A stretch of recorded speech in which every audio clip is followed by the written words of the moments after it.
Magandang umaga po mga karebop. Ako po si Ras Pidlawan ng Rebop Moto.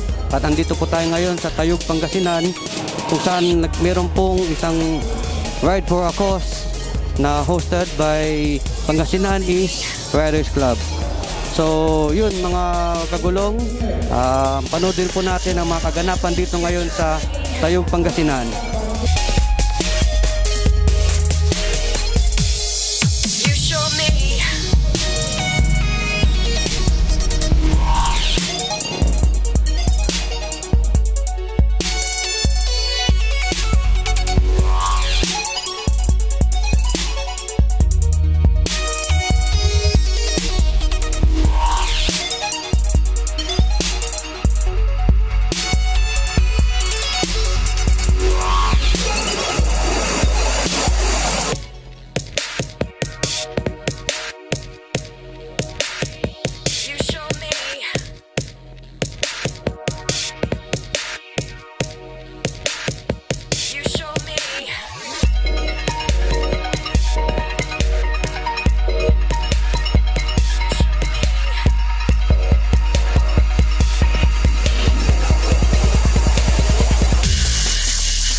Magandang araw mga Paps, mga Mamsi. Ako po si Paps Dark Sonrado ng Philippine Unified Brotherhood Riders Club at Kamote Riders Club, Pangasinan, Asingan.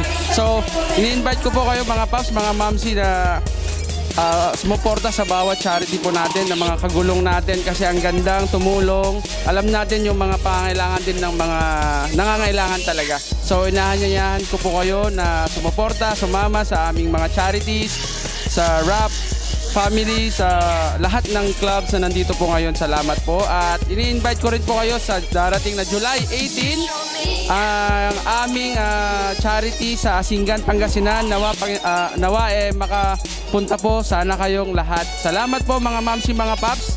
Ride safe po sa ating lahat. Magandang araw po sa ating lahat. Kami po ang CISWAL chapter. Nagpapasalamat sa pag-invite ng mga kasama nating riders dito sa Tayog, Pangasinan. Inaanyayahan po namin na lahat ng mga riders ay makilahok sa ganitong event. Charity event po, charity ride for a cause para sa mga may sakit na kababayan natin sa buong Pilipinas, lalong-lalo na dito sa probinsya namin, Pangasinan.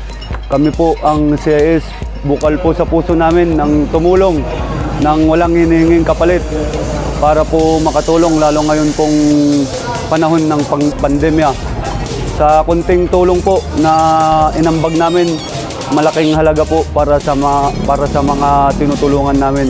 Bilang riders, nagpapasalamat po ako sa aking mga kasama sa laging pagdalo. Halos linggo-linggo po sumasama kami sa mga event na ganitong Ride for a Cause para makatulong sa kunting halaga. So pag pinagsama-sama po, malaking bagay na po. Salamat, sir. Thank you. Nagpapasalamat kami sa Pangasinan East Riders Club sa pag-imbita sa amin dito sa charity na to. We are Extremers Guild Philippines Nueva Ecija chapter. Pwede namin kayong i-invite pagka meron kaming upcoming charity sa Nueva Ecija. Meron kaming page, pwede nyo kaming i-visit doon at tignan kung ano yung mga upcoming activities namin. Extremers Nueva Ecija, Facebook page namin. Thank you.